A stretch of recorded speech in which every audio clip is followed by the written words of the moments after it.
Rolling on a river. We're rolling. Hi and welcome to this video. I'm Brooke Cormier if we don't know each other, and I'm a full-time artist. Today's video is all about putting together an art exhibition, and before we go any further, I'd like to say that this is not like a how-to video because I am not an exhibition expert. In fact, this was the first time in 6 years that I've actually publicly exhibited my work. Your girl is not a curator, okay? She's a painter. So this video is more about just how the whole thing came about and kind of like the process that I took to put it all together. It's an art vlog, more or less. Let's just call it how it is. The art that was featured in this exhibition was from my Mushroom Abstract series, and since I pretty much used all the painting footage of that in my last video, I'm gonna show you some post-painting clips, so like oiling out and varnishing and painting the sides of the canvases and whatnot, while I do a little voiceover action.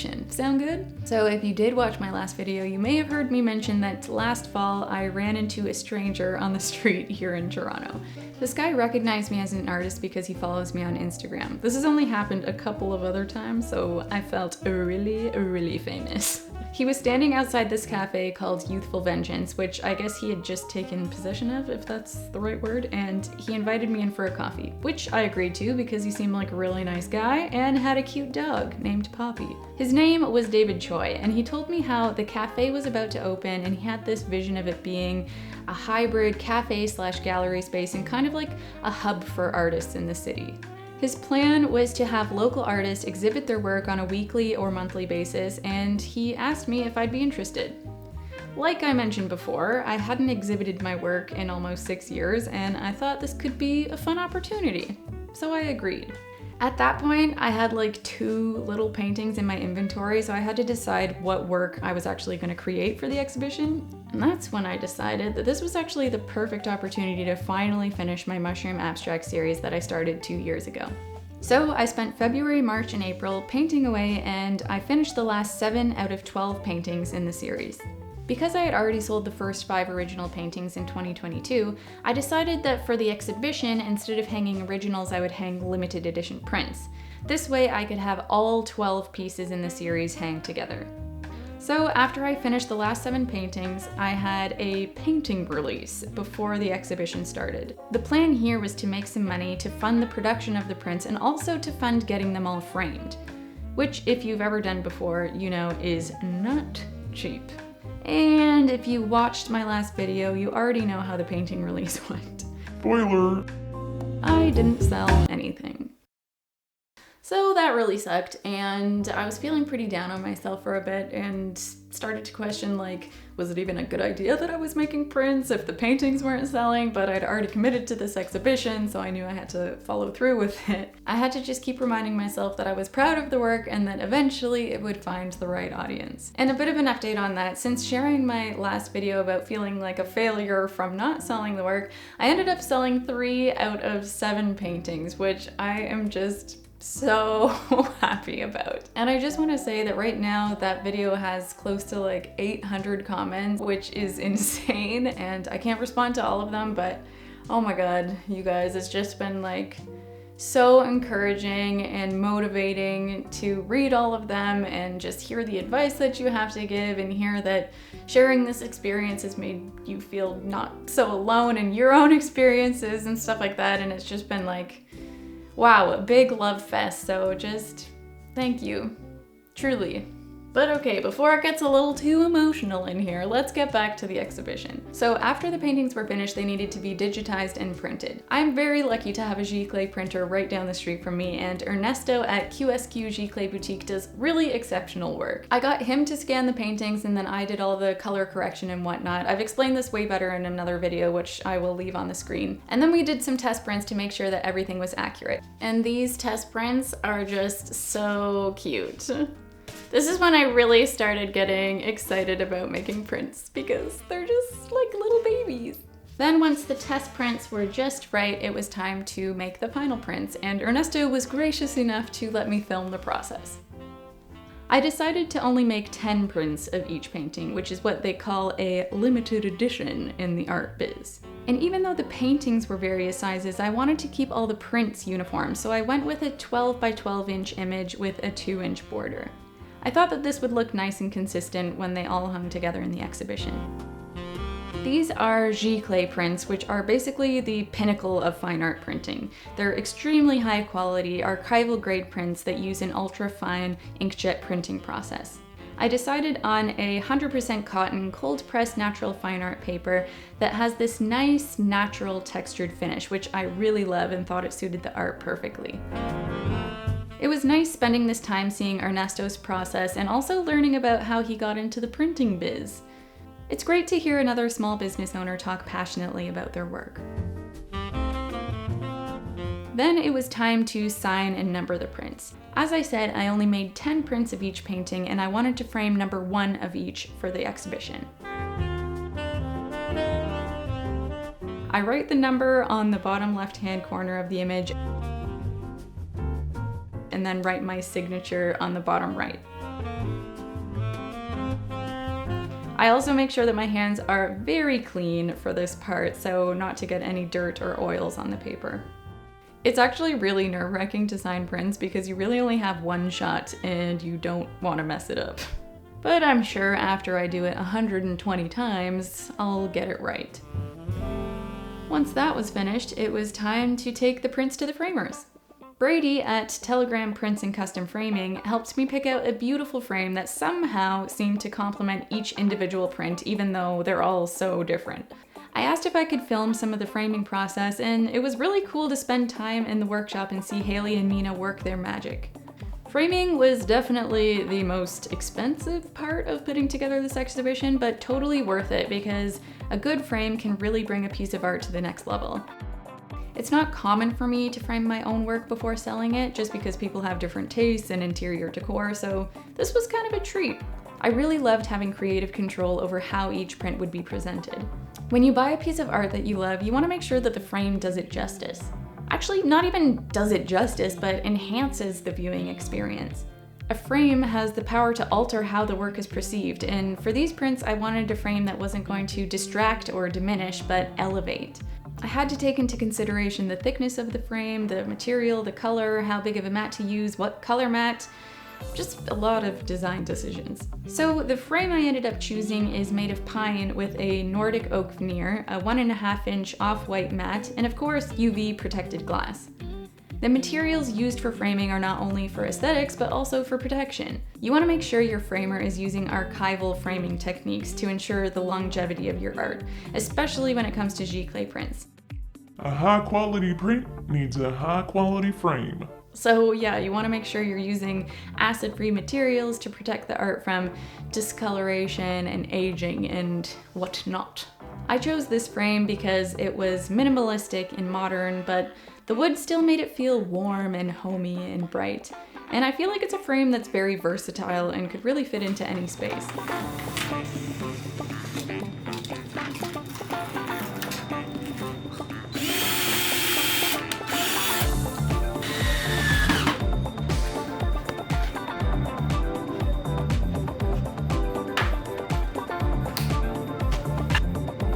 That's it! Wow! There she is! I was really excited to see the very first print framed and ready to be hung.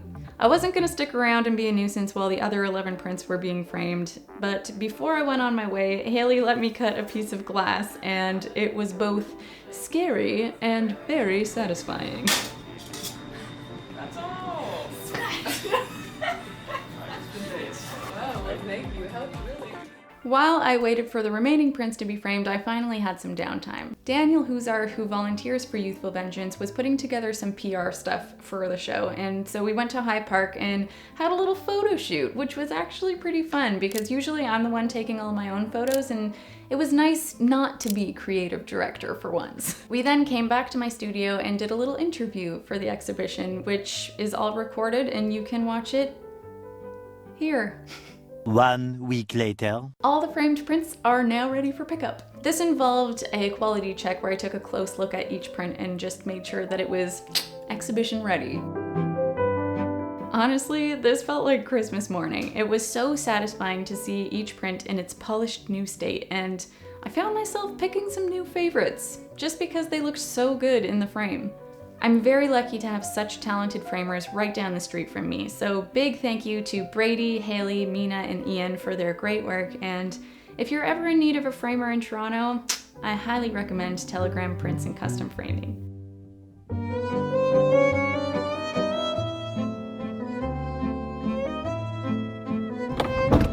We decided to have a little opening night party for the exhibition on May 4th, just to celebrate with friends and family, and to prepare for that we needed to A, hang all the artwork, and B, make some food for our valued guests. I naively thought that hanging the work was gonna be like a 1 to 2 hour job, and yeah, that wasn't the case. I was very grateful to have the help of Deirdre McIntosh, who volunteered to curate the show. Together with the help of David, we decided on the sequence of the prints, how far apart they would be, where they would start and stop, how high they would hang, and all those important things that I somehow forgot to consider. Deirdre and David had this wall text printed, which essentially explained what the exhibition was about, and I think it made the whole exhibition look quite professional. I kind of had a hard time naming the exhibition, but after a while I decided to call it Treasure Hunt, and I'll explain this in better detail later. Once all the prints were safely unwrapped, it was time to start hanging. We secured these little Velcro stickers on the back of each painting for extra support, and then started punching some holes in the wall.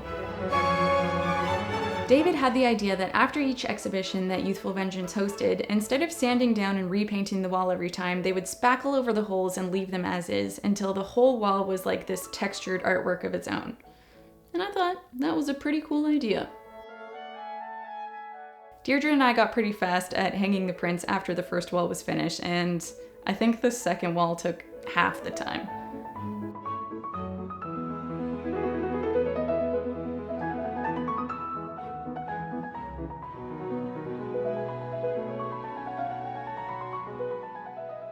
This was the first time I could see the whole series together, and it was pretty awesome. But there would be time to marvel in all the hard work later, as there was still more work to be done. In preparation for opening night, I kind of decided last minute that, hey, we should be offering our guests some food. And after not selling any of my paintings, I was not about to hire someone to cater this thing.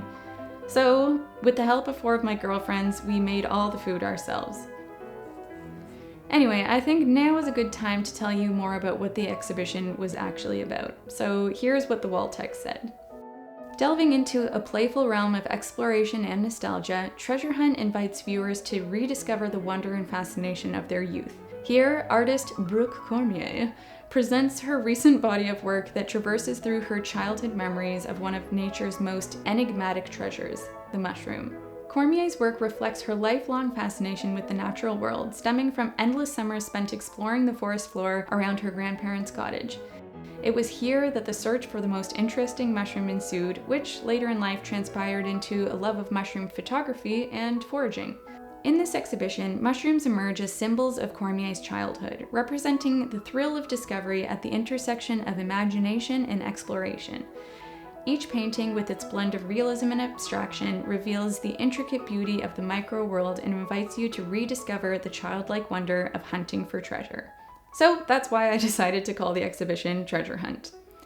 I definitely overshot the amount of cookies that needed to be made, and between the chocolate chip and the churro crinkle cookies, I think I made like 150. I'm a cookie making machine. And now it's time to prep the rest of the food and have a little party.